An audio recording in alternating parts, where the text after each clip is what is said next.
Welcome to The Explainer. Today, we are jumping right in with futurist Gerd Leonhard to tackle one of the biggest conversations on the planet, the powerful and sometimes scary intersection of humanity and artificial intelligence. Okay, let's just get right to it with the one question about AI that's on pretty much everyone's mind. It's that little bit of anxiety in the back of every conversation about this tech, and you know what? It's a totally valid thing to wonder about. But futurist Gerd Leonhard has this blunt and frankly brilliant answer that completely reframes the whole debate. See, the threat isn't the robot itself. The threat is doing robot-like work. And that single idea shifts the entire focus from fearing technology to really taking a hard look at ourselves. Now, to really get why that idea is so critical, we first need to wrap our heads around the unbelievable speed of the change we're all living through right now. It's a lot. So let that sink in for a second. The crucial point here is that this isn't just another tech update, like a new smartphone. We are smack in the middle of a fundamental, exponential shift. The old rules, what Leonhard calls yesterday's logic, well, they just don't apply anymore. So let's build on that by actually demystifying what AI really is.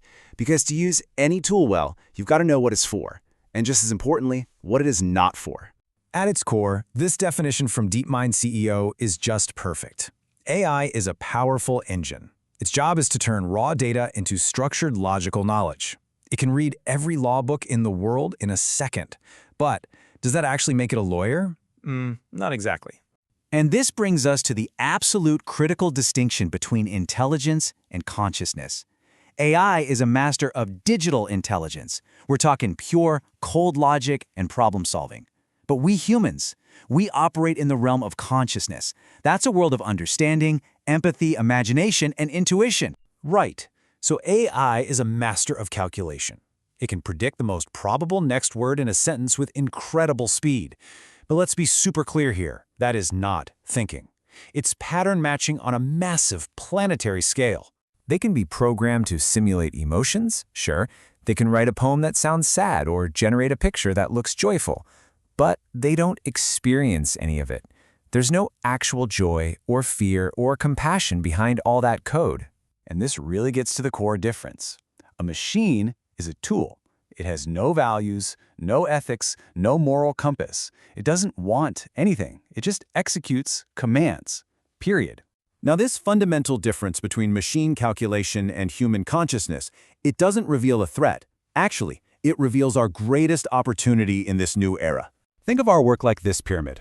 For decades, a lot of human labor has been focused on the bottom, routine tasks, data, information. Well, AI is now taking over that entire layer, and that frees us up, or maybe it forces us, to move up the pyramid and operate where only humans can. Leonhard calls these our androrhythms, which is a cool way of saying they're the total opposite of algorithms. Just think about them. Humanity and ethics are about our values, our conscience, creativity and imagination. That's about seeing what isn't there yet. These are the skills that you just can't digitize or automate. And in a world that's getting flooded with AI content, these uniquely human qualities are becoming the most valuable resource we have. This quote, it's from over a century ago, but it perfectly captures our challenge today. The goal is no longer to be a better, faster, ordinary worker because the machine has already won that race.